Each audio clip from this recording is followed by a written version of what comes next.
நீங்க பாத்தீங்கன்னா ஜூஸ் குடிக்க போறோம். ஜூஸ் பேர் பாத்தீங்கன்னா கோலி சோடா. அது பேர் வந்து பைனாப்பிள் ஜூஸ்.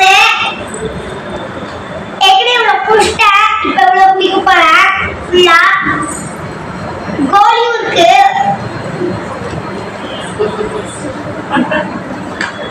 குடிக்குது ரொம்ப